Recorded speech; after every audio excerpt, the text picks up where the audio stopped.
I just got back from Atlanta. It was 107 degrees Fahrenheit. Hottest weather. The worst thing is everyone comes up to me and they go, well, you must be used to this being from Africa. And no, I'm not. I'm from Africa, but that shit is hot. That was just, no. I was scared to go jogging because I thought if I ran out in the streets and fainted, wouldn't the local news love that? I'd be running and I'd fall down in the heat. They would have their vans reporting live. They'd be standing there going, so hot in Atlanta, even Africans are fainting. So I'm enjoying this.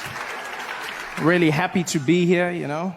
This is going to be good for us, I hope. I say I hope because I never know with stand-up comedy. It's just, you know, it's an awkward experience I find. I'm always nervous.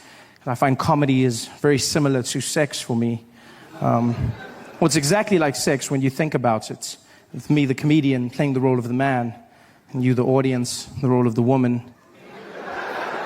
Because it's my job to satisfy you. And you just have to sit there.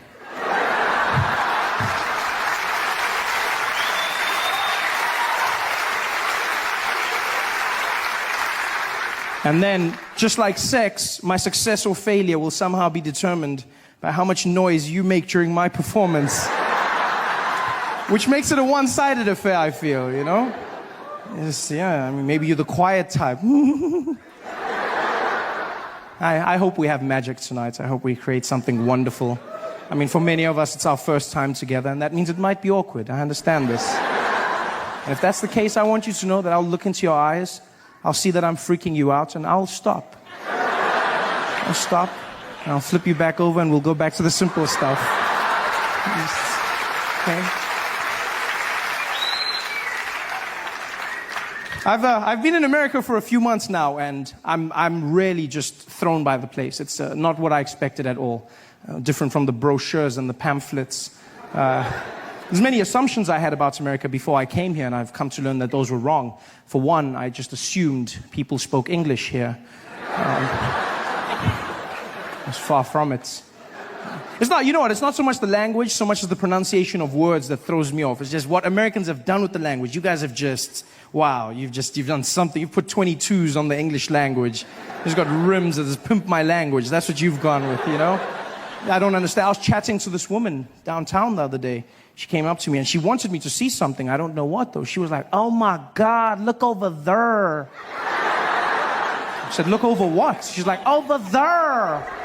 Look at that her. And I said, her? She's like, no, her. There's two of them?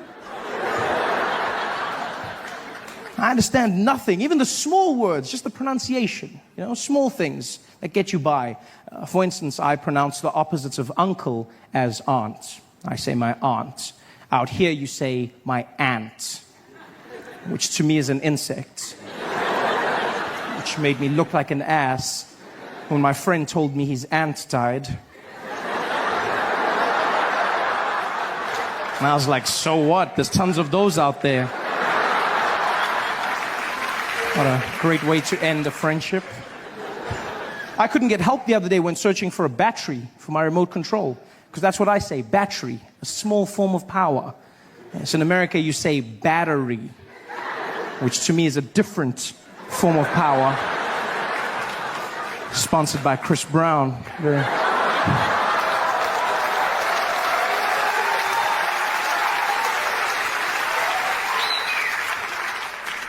And you know what, I understand. We live on different sides of the globe, so it's fine. The language will evolve. This is something I've come to understand. But I hope I change one thing in your hearts forever. Just one thing. And that is that animal in the wild that looks like a horse. It has black and white stripes. Yeah, do me a favor. From now on, please, it's not zebra, okay? It's zebra. Yeah? Just like it's not Debra, it's Deborah. Same structure of word. Plus, you cannot name them because you do not have them. Zebra. This is madness. Everything out here is different. Do you know how hard it is to learn when you come out here? You have to change everything. There's the measurement system, which is just, I mean, America, you guys have your own thing, the Imperial system, you know? On my side of the world, we use the metric system, and by my side, I mean the rest of the world, you know? We have the metric system, which is, amongst other things, very efficient. It's a very simple process. You know, everything goes into each other. And out here you have Imperial, which is fine. I mean, I won't judge you. If you want to be imaginary, that's up to you. But I just feel like there's some consistency that's needed. Small things. Like, for instance, when we abbreviate our small measurement, milligrams, we use mg, milligrams. Mg, milligrams. And you guys have ounces, which you then abbreviate OZ. There's no Z in the word, ounces. I don't know. That's pale in comparison to what you've done with pounds. That, for me, please explain to me how the abbreviation for pounds became LBS. Pounds. I look like the idiot walking into the store going, could I please have the 2 labs bag of sugar? Guy was like, you mean pounds? I said, I don't see the P. No, I don't. He said, well, it means pounds. It's not LBS. A lot of bullshit. That's what it stands for. This is horrible.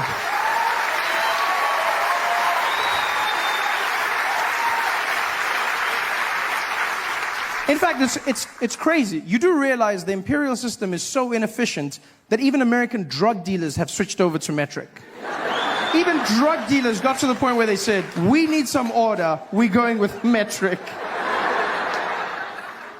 And I honestly thought this was an anomaly. I thought, you know what, this is just one of those things, it's a coincidence, but it's not. Americans do not care about abbreviation nor the English language. They don't give a damn. I learned this in the small things. Like for instance, when I was in Tennessee, I stumbled on an organization known as the Ku Klux Klan.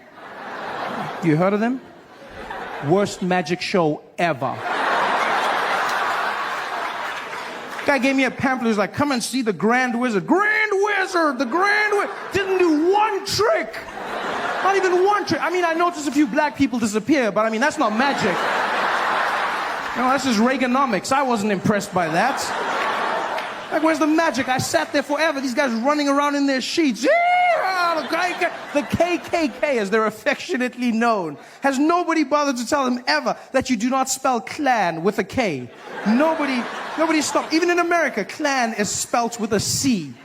The Ku Klux Klan, they're the KKC, not the KKK.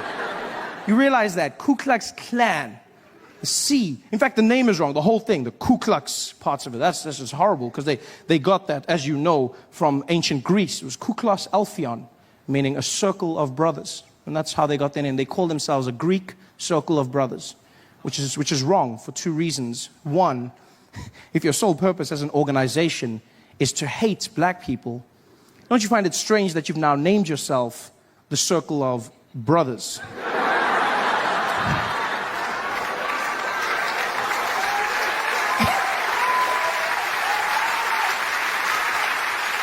And secondly, do they realize that in ancient Greece, circles of brothers were doing very different things with one another?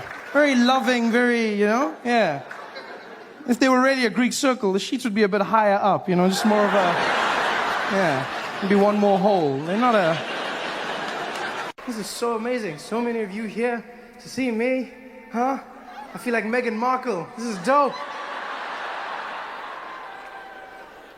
That was like the most amazing experience. I didn't know that the royal wedding was going to be this weekend. I didn't know it was going to be today. I planned my show long before them. I knew that I loved you before he knew. That's what I'm saying. I planned our big day long before they planned theirs. And then now everyone was like, oh, you're going to London? Are you going for the royal wedding? Are you here for the royal wedding? Are you here for the royal wedding? It's quite an event, I have to say. Like everyone is watching everything about you. All the stories people would talk about, because you're watching it all over the world. They're like, yes, Meghan Markle. Yes, she isn't the typical royal. Yes. She isn't the typical royal. What we mean is, yes. Typical royal. She comes from an unconventional family. Yes, very different family.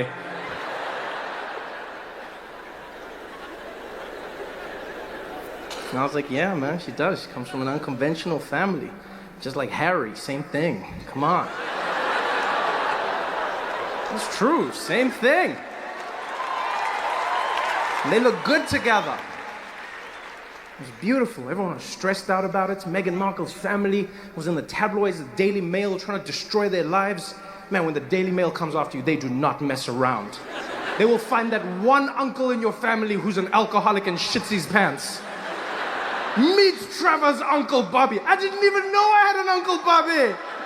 Well, now you do, and he shits his pants. And they'll always find a way to try and link it to you like it's your fault. They'll be like, Meghan Markle's uncle's son, Johnny, didn't pay his bills. She doesn't even know him. Doesn't matter. It shows that her family's unconventional. I'm not gonna lie, I was glad that it was the white side of Meghan families that was, I'm not gonna lie. We could not handle that as black people. That is the last thing we needed. Can you imagine if that was the black side of the family? Really? If Meghan's dad was on TV and he was like, oh no, I'm not coming to their wedding. No. Here we see Meghan's father posing for photo. You caught me again. Oh no, you have caught me.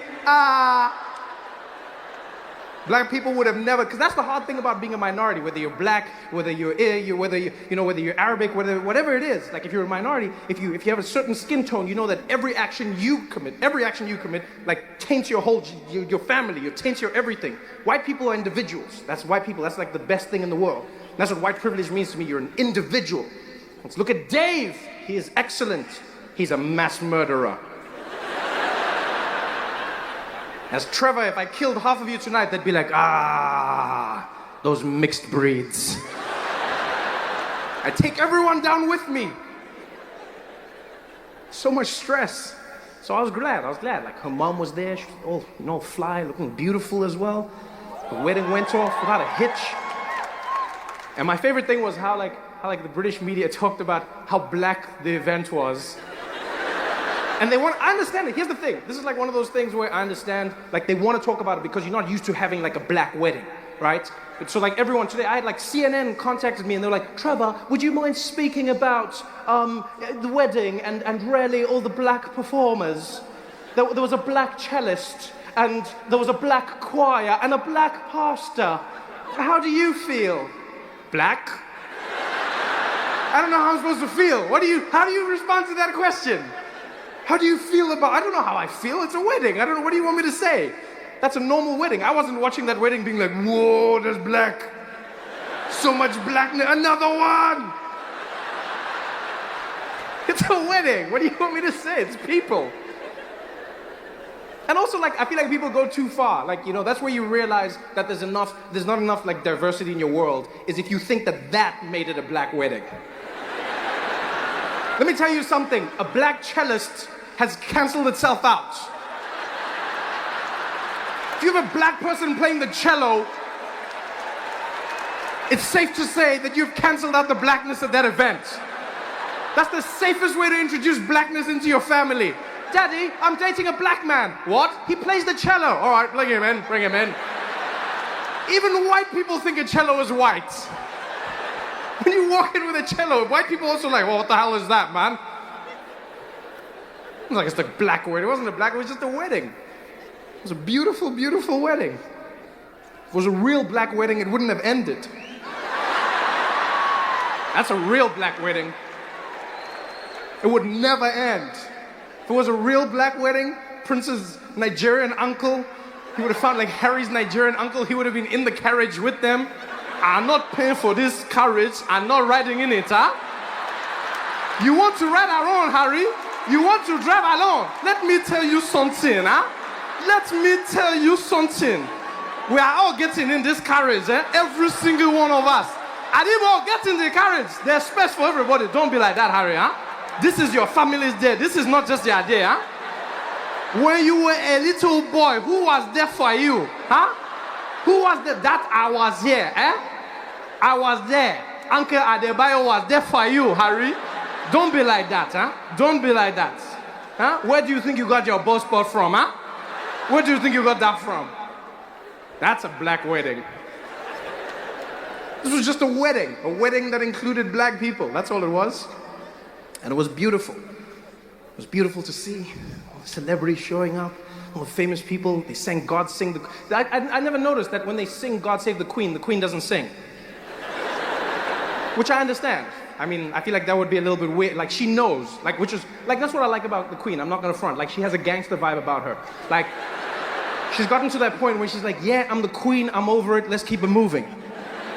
She doesn't act like someone who's the Queen anymore. She's just like, I'm over it, I'm the Queen. And so everyone's standing like, God save our Jesus Christ, and she's like, yeah, I know, save me, I know. I'm not gonna sing it for myself. Call me like, save me, oh, save me. She's like, I don't need you assholes to save me. I drive myself. It was such a beautiful day, every single piece of it. It was wonderful seeing the people in the streets. Everyone had a smile on their face. You know, everyone was happy because, like, Harry's popular. He's popular in Southern Africa. He's popular in the UK. He's got that cool vibe about him. You know, Meghan Markle as well. He inspired people. The only weird thing in the wedding for me was they had a black pastor, right, African pastor, and this was like, it was weird in a good way. He started giving a sermon, and he started talking about Martin Luther King, and then he started talking about slavery. And I could see in that moment, there were people in the audience who were like, God save the Queen, God save the Queen. Somebody stop this man, God save the Queen.